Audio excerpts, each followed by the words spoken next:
बिस्मिल्लाहिर्रहमानिर्रहीम। अस्सलाम वालेकुम जी। This is doctor Zobia Mahmood, consultant aesthetic cosmetologist.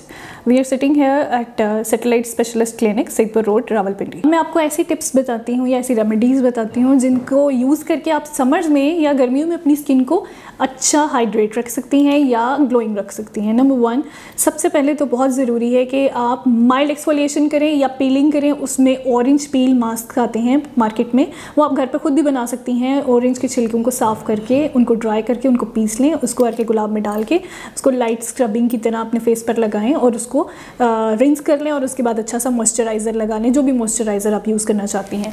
Number 2, oily skin के लिए, एक्सेसिव ऑयल और स्वेटिंग दोनों के लिए बहुत अच्छी है जी मड मास्क। मुल्तानी मिट्टी या क्ले मास्क मार्केट में अवेलेबल हैं, बहुत सारे नामों से अवेलेबल हैं, वो यूज़ किए जा सकते हैं। उसके साथ आप मुल्तानी मिट्टी के साथ भी यूज़ कर सकते हैं, और जिनकी स्किन थोड़ी ड्राई है वो इसका इस्तेमाल मिल्क के साथ या दूध के साथ या क्रीम के साथ भी कर सकते हैं, ताकि उनकी स्किन में जो ग्लो है और जो एक टेक्सचर है उसका अच्छा रहे। नंबर 3 ये है कि आप अपने जो भी मास्क वगैरह यूज़ कर रहे हैं उसके साथ आप बेकिंग सोडा का यूज़ कर सकते हैं। बिल्कुल माइल्ड मतलब पिंच, थोड़ी सी, एक चुटकी के बराबर, इससे ज़्यादा नहीं। मैं बिल्कुल अलाउड नहीं करूँगी इससे ज़्यादा।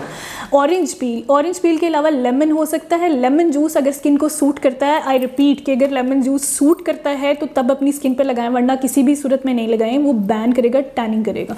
स्किन टैनिंग को लाइट करने के लिए लेमन जूस बहुत अच्छा एक एजेंट है, लेकिन वो ये डिपेंड करता है कि आपकी स्किन पे ड्राइनेस, एलर्जिक या हार्श ना करे। रेटिनॉल्स का यूज़ करें, रेटिनॉल्स अच्छे रिजल्ट्स देते हैं। इसके अलावा मार्केट में पपाया एक्सट्रैक्ट के मास्क अवेलेबल हैं, पपाया एक्सट्रैक्ट्स ले सकते हैं, पपाया का पल्प ले सकते हैं। पल्प मतलब उसका गूदा, वो आप मुल्तानी मिट्टी के साथ भी ऐड कर सकते हैं, हनी के साथ ऐड कर सकते हैं, हल्दी के साथ ऐड करके मास्क बना के अपने फेस पे 20 मिनट्स के लिए लगाएं और उसको रिंस कर लें। उसके बाद सोप का यूज़ नहीं करें, तो वो आपकी स्किन को एक नेचुरल अच्छा ग्लो यूज़ कर देगा, और जो आपके नेचुरल ऑयल है वो भी वहीं पर रहेंगे, आपकी स्किन के अंदर रहेंगे, और आपकी स्किन ग्लो भी बहुत अच्छा करेगी। इसका ये बहुत अच्छा फ़ायदा है। और final, last but not the least, बेसन का इस्तेमाल जो बहुत सालों से हो रहा है। बेसन का इस्तेमाल आप कर सकते हैं, अर्के गुलाब के साथ भी कर सकते हैं, रोज़ वाटर के साथ भी यूज़ कर सकते हैं। और इसके अलावा अगर आप उसको, जो ड्राई स्किन वाले हैं, वो दूध के साथ यूज़ करें या क्रीम के साथ यूज़ करना चाहते हैं, वो उसके साथ यूज़ कर सकते हैं। उसका पेस्ट बना के